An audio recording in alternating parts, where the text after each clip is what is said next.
Buying used records and CDs online is always a bit of a gamble, and sometimes what turns up in the post is not exactly what you were expecting. Sometimes, though, you can get very pleasant surprises. And in this video, we're going to be looking at some examples in my collection of both pleasant surprises and nasty surprises.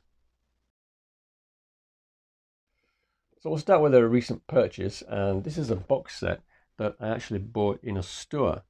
And I was in a bit of a hurry, so I didn't bother checking the inside, but I bought it from a dealer that I trust, so I wasn't worried about it. And I've had this set for, well, on CD for many years, but I've been looking out for this LP box set for quite a while. This is the UK version. I think there's an American one too.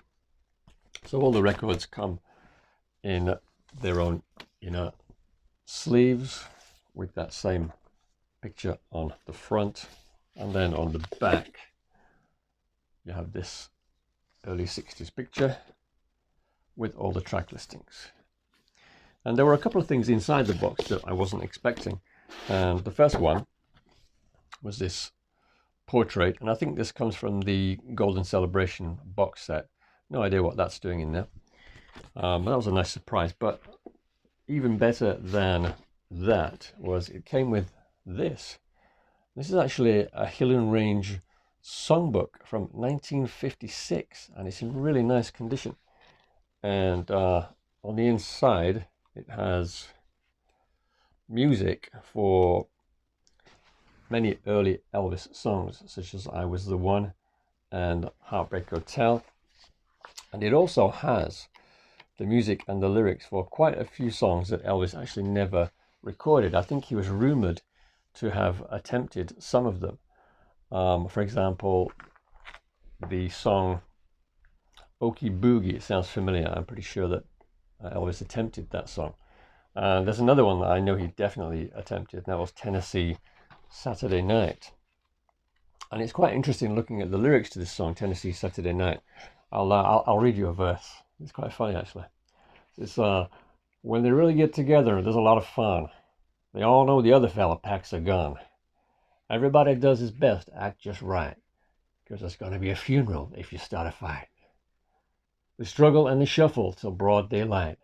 Yeah, they all do a boogie on a Saturday night. I think that's really great. I can't imagine Elvis choosing to sing that verse, though. And also, there's some really good photos in here. I'll just show you from one page, because I had never seen these pictures before. On the left side there are a lot of pictures of Elvis water skiing. The one on the right there is a very famous picture, but there are some pictures on the right there of Elvis water skiing, and I'd never seen any of those. So I've looked online. This is not a particularly rare book, but it's just nice to have it. You can see it right down there, copyright 1956. So that was a nice surprise there. All right, let's take a look at one that didn't go quite so well. If you collect Elvis's UK LPs, then you'll know that the stereo copy of Kissing Cousins is a hard one to find, and that's what this is here. I bought this on Discogs, and the seller said that the cover was in G+ condition. As you can see, that's about right. And I asked him to send me some photographs, which he did, so I knew what the cover was like. And he said that the record was in near mint condition. Now, I've got to admit, alarm bells were ringing. I mean, how often do you get a G+ cover with a near mint record? Not very often, right? But it wasn't expensive, and shipping from the UK is not too expensive either. So I took a chance. Big mistake. This is what turned up. It's the correct record, but unfortunately, it is just completely trashed. A lot of feelable scratches. I just took one look at that and thought, I'm not putting my turntable through that. So there's a tip for you. If you see a second-hand item and the condition of the cover and the condition of the record are wildly different, then be suspicious and ask a question to make sure. So let's take a look at a purchase that went rather more smoothly. And this is one I got from a Japanese auction site. And it's a original stereo copy of Fun in Acapulco in really nice condition. However, I didn't actually need a copy of that, but I noticed that there was something else included with the album which shouldn't have been, and it was this rather nice photograph or picture, and it has a Japanese discography on the back, and on the front at the bottom in Japanese text it says from the film Roustabout. And this is actually the bonus picture, the bonus photo that came with the Roustabout album, and I just happened to have a rather nice copy of the Roustabout album with its obi, but no bonus picture. So now I can just keep the picture with the album. Towards the end of the original vinyl era, I'm talking late 1980s, the Japanese stopped releasing Elvis's albums, so there were some LPs which came out in America and Europe that weren't released here, and one of those was the Memphis record. So when I found this on a Japanese auction site in still sealed condition, then I snapped it up and I opened it, and it's of course nice and clean. There's the cover, and it had this little insert on the inside advertising other Elvis products.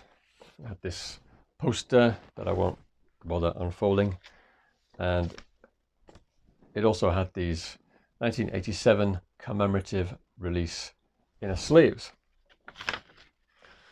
So I took out the records, nice shiny brand new vinyl, and I put it on the turntable and it was warped. The good thing is that the records do play, but they are noticeably warped. So there's a tip for you: if you're buying sealed old records, keep in mind that they could very well be warped. Back to another good transaction, and this is a UK LP, the Burning Love album, Burning Love and Hits from His Movies Volume 2. And I actually bought this from a chap in America. And the reason why I went to the trouble of buying it from an American seller is because it's quite a rare copy. It's one that's manufactured in the UK. And at that time, I think it was something to do with the oil crisis. There was many LPs were not being made in the UK, so some releases are quite hard to find, like Raised on Rock and this album. And they usually coupled an American LP with a UK cover.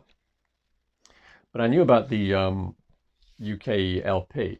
But when the cover arrived, I was very pleasantly surprised to see that this is actually a fully laminated cover.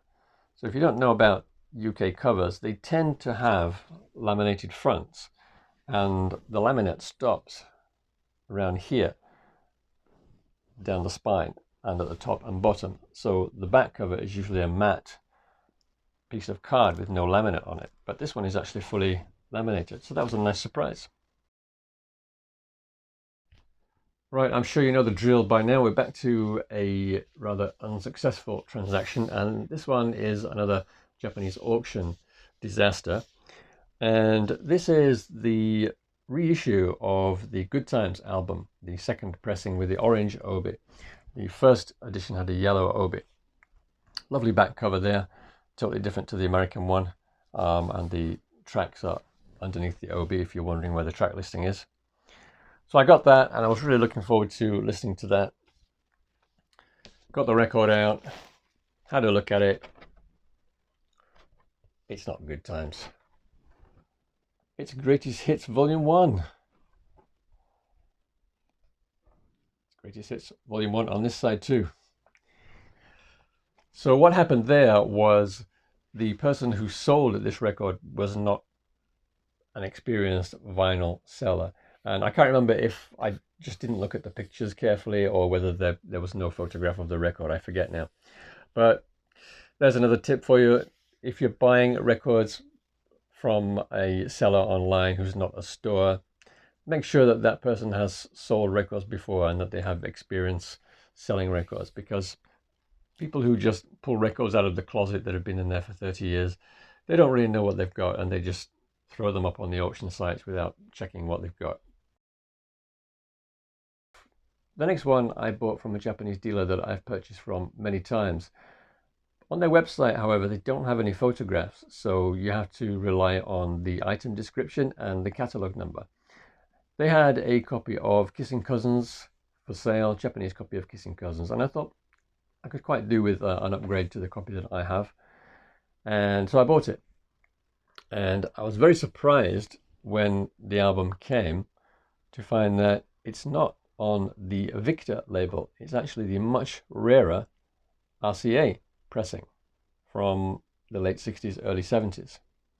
And just like the original Victor pressing from 64, it's still in the gatefold sleeve with a little picture in there and some lyrics and Japanese liner notes. So that was a really nice surprise.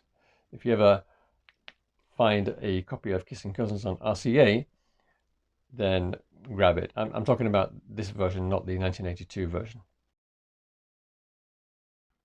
The next one is another disastrous purchase that I made, and it was especially disappointing because I'd actually bought quite a few records from this seller prior to this transaction. And again, I bought this one on Discogs, and the problem with Discogs is you can't see photographs.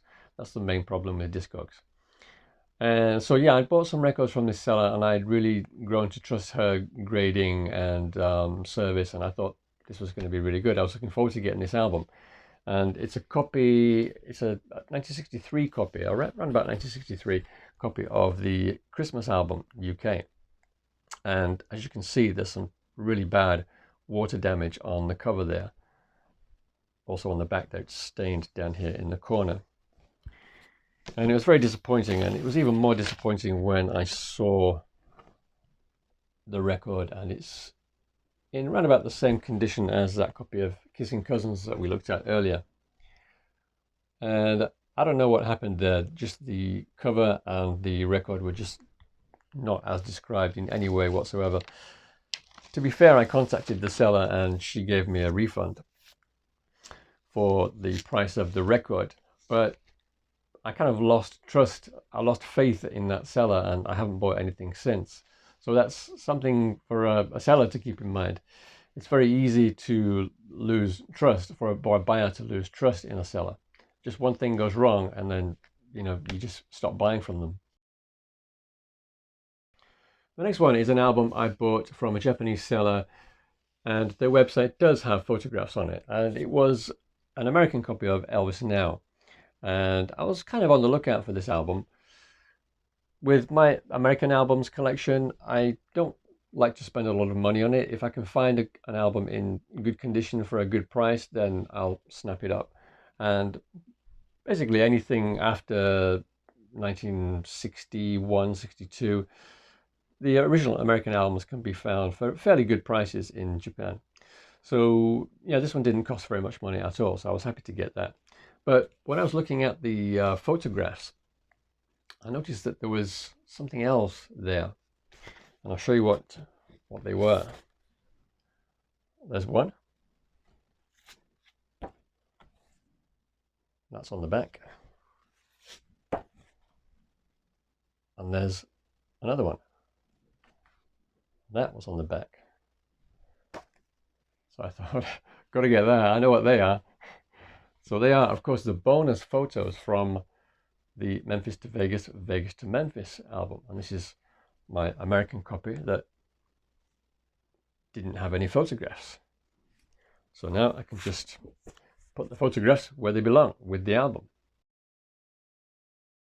The last disaster was entirely my own fault. You know how some people get left and right confused, or east and west? Well, in my case, if I'm not careful, I can confuse the Japanese characters for front and back.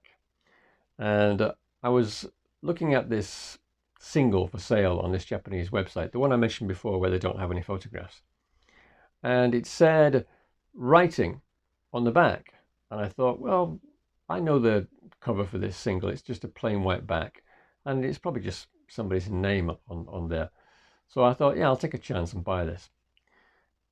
you can guess what's coming, right? I got the back and the front confused. So the writing is actually on the front, and it's not just someone's name.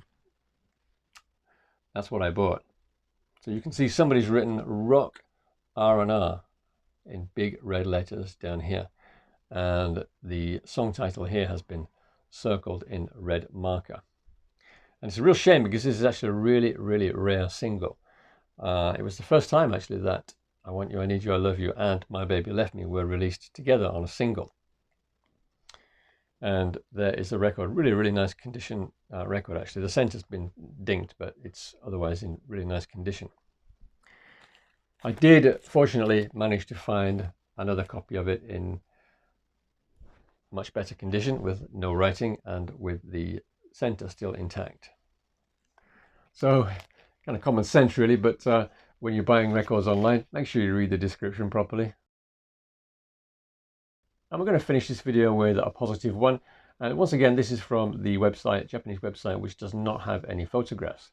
And it was for this Japanese single, You Don't Know Me and Big Boss Man. As you can see, the cover photograph is completely different to the American one, and they actually have You Don't Know Me as the A side. And I was umming and ahhing about buying this. I was thinking, I don't know, price could be a bit better, and I can't see any pictures, and you know, I don't know if there's going to be a lot of staining on the insert. But in the end, I took the chance and I bought it. And when I got the record, I was very, very glad I bought it, because this is what turned up.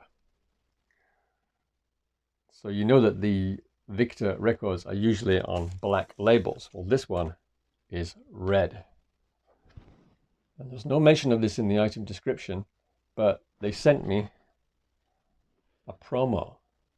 Now this record, You Don't Know Me and Big Boss Man, is really hard to find anyway. But this one, the promo one, is virtually impossible to find. And look at that, it's a really nice condition and the center is still attached.